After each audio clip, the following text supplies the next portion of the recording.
Welcome back to Hope and Firm Foundations, where we put the real in relationships and we have heart-to-heart, Christ-centered conversations about healthy relationships. So today I'm going to be talking about human trafficking in honor of Canada's Human Trafficking Awareness Day. Human trafficking can be understood as the receipt, recruitment, harboring, transportation, or transferring of people for the purpose of exploitation for profit. There are various types of human trafficking, which can include forced marriage, forced criminality, organ harvesting, domestic servitude, and for the purpose of the video, we're going to be talking about the last two, which is sexual exploitation and forced labor. We're going to be taking a closer look at the elements, each element of trafficking, and it's really going to be broken down by action, means, and purpose. So to really understand human trafficking, the act of can be the definition where I gave that the recruitment,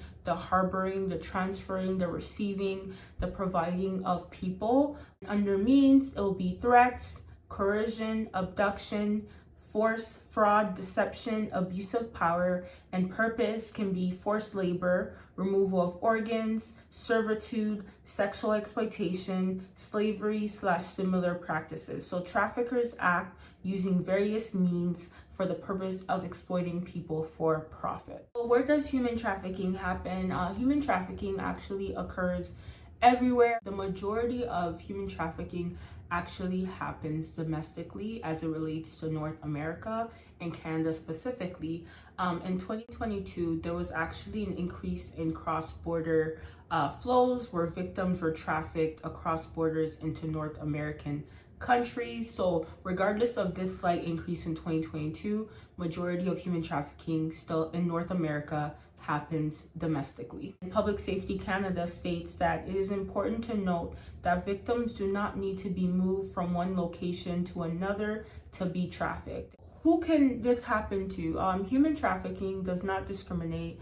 People of all genders, ages, backgrounds can actually become victims of this crime, and because it happens in every region of the world, no one is exempt from this terrible crime. Let's talk stats. So the UNODC reports that in 2022, women actually continue to make up the largest share of victims that are detected in North America, and the number of both women and girls have increased substantially. So women and girls are mostly trafficked for the purpose of sexual exploitation, but that actually does not mean that they do not experience other forms of human trafficking.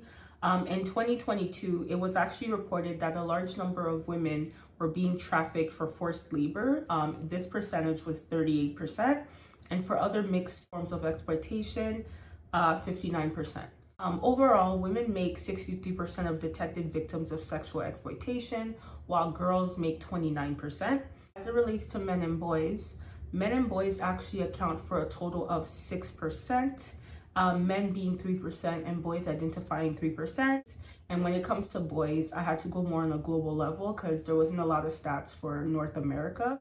When it comes to boys and men who are detected for sex trafficking, it appears that the numbers are low, but when it comes to forced labor, boys are higher. So who is most at risk when it comes to human trafficking? So traffickers, as we know now, often target people who are vulnerable, marginalized, or in difficult situations. The UNODC reports that criminals that traffic children specifically often target victims from dysfunctional families, poor households, plus those who have been abandoned or have no parental care.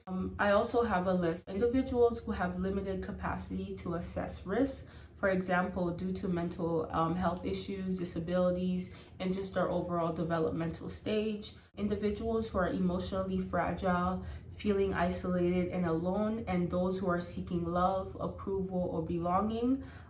History of abuse and neglect. Individuals or youth with intellectual or developmental disabilities are vulnerable. Individuals who have been in foster care or juvenile facilities are vulnerable to traffickers. Refugees or migrant workers. People with unmet needs and insecurities is the last one I'm going to share, because as human beings, we all have needs, we all have insecurities, we all want to love and be loved, and that often can leave us vulnerable to traffickers who are the traffickers? We keep talking about these individuals, these people who take advantage, who exploit, who abuse, who manipulate for exploitation and for profit. But who are they? So in 2022, men globally made up 70% of those investigated, prosecuted, and convicted of trafficking in persons, and women accounted for 25 to 30% of those traffickers. In the 2024 report, it maintains that, the majority of traffickers are still men. It is worth noting that the participation of women is higher in sex trafficking compared with other crimes globally. It is also reported that Eastern Europe, Central Asia actually continue to convict far more females than males, with 85% of convictions involving women in Central Asia, and this was in 2020. In other parts of the world, most cases of trafficking are actually carried out by organized groups, and these organized groups actually involve both women and men. However, it is worth noting that when the trafficker is identified as an intimate partner of the victim, it was more likely to be a man. When it comes to women, they are actually reported to more likely be the trafficker when the trafficking was perpetuated by a parent, so familial trafficking in this situation. Traffickers are actually reported to be business owners, intimate partners, family members. Family members. The UNODC reports that in 2022, the cases that they received actually appeared to have been carried out by organized groups, less organized, but still very opportunistic traffickers, and also individual traffickers who are just seeking to make profit by exploiting others. How do traffickers do it? How do they even get people to leave their guards down enough to even be trafficked? We're going to talk about it. So traffickers use violence, deception, or blackmail to force and trick victims into exploitive situations.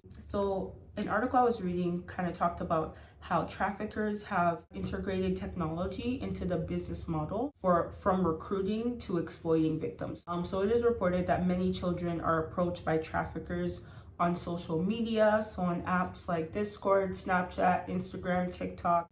The UNODC has identified two types of strategies. So hunting, and this actually involves a trafficker actively pursuing a victim, typically on social media. And the second strategy is phishing. And this is when perpetrators post job advertisement and wait for potential victims to respond. Imagine after months of applying and waiting, you finally get a call back. You finally get an opportunity, or you think you have an opportunity, and you go for it only to be deceived into human trafficking. This is the reality for many people, and they are being exploited by just seeking a new opportunity to take care of themselves.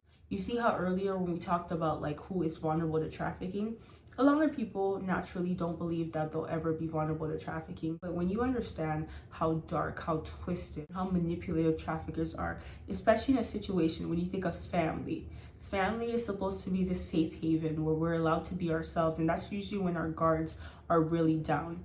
Traffickers exist in that private sphere, and it's just as simple as them really manipulating you to control you and to profit off of you. So all of us are actually very vulnerable to traffickers. So I'm just gonna start closing and just sharing some closing thoughts.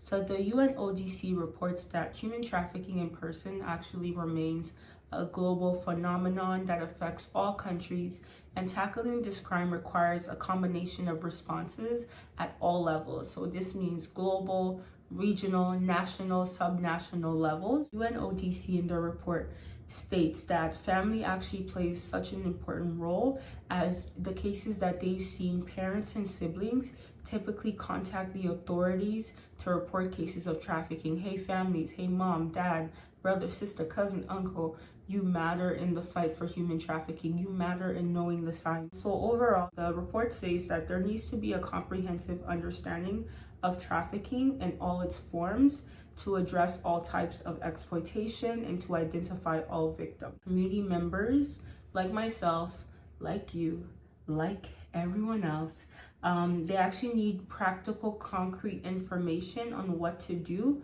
when in the presence of human trafficking. and information campaigns should actually be directed to people who are most likely to interact with victims of human trafficking. So I love that point and I agree with that point. The reason why I made this video was truly just to really add to that, is to share information so that we're all aware, right? It's really hard to fight a battle if we're not aware of all moving parts. Human trafficking has so many root issues that I did not get into, but it runs so much deeper than just what I'm sharing today or just what I can even do about it. However, knowing this information does help. In the meantime, I'm going to put a lot of different resources that you can go to get more information. I'm just going to start with sharing the Canadian Center to End Human Trafficking. Love this website. I think this website you'll find very helpful. If you want to know more about the center, if you want to know more about human trafficking, if you want to know the national hotline, if you want to contact the national hotline, it has all the information that you would need. The next one for America is the National Human Trafficking Hotline. There you can get help, you can report a tip, you can find local services. They also have a tab about safety planning, human trafficking. They have statistics we love, and that's just another great resource that you can use. They're also 24/7, they're confidential. You can text them, you can chat, you can call them. They also have services in Spanish and English. Great resource. Please check them out for more information. The next one is the Canadian Human Trafficking Hotline. This hotline also operates 24/7. They have their number there. They also have a chat function. They have a human trafficking tab where you can learn more about sex trafficking, labor trafficking, which are the most common types of trafficking that the UNODC reported happens in North America. They also have resources, they have statistics. So all these websites are pretty similar, I'm not gonna lie, but at least you have different websites that you can go, because some websites have different informations. Please check them out. The last one I'm going to share for now is Not in My City, which is very much Canadian based, and I love that it says that freedom should include everybody, and their mission is to disrupt human trafficking by raising awareness, creating a platform for collective action, mobilizing communities, and facilitating transformational systems change. Come on, man, that is some good work. Why I wanted to actually highlight Not in My City is because they actually have an interactive e-learning course where you could actually learn about human trafficking. So they said, in collaboration with national and international thought leaders, Not in My City, hashtag Not in My City, has developed a short interactive e-learning course mobilizing communities to disrupt sexual exploitation and sex trafficking in Canada. And it's a free course. It is available to everyone. I know I said it's Canadian based, but it is Canadian based, but it seems like even if you are in America, you are in Mexico, you could still check it out and you could still do the free course that is available to everyone. And what's amazing is upon the completion of a 30-minute course, you'll be awarded a certificate. I'm also going to post all these links in the description below for you to check out. Human trafficking is something that is so big that it could be so discouraging, right? Because you're only one person. So you're like, what can I really do to stop this? Well, knowing the signs help.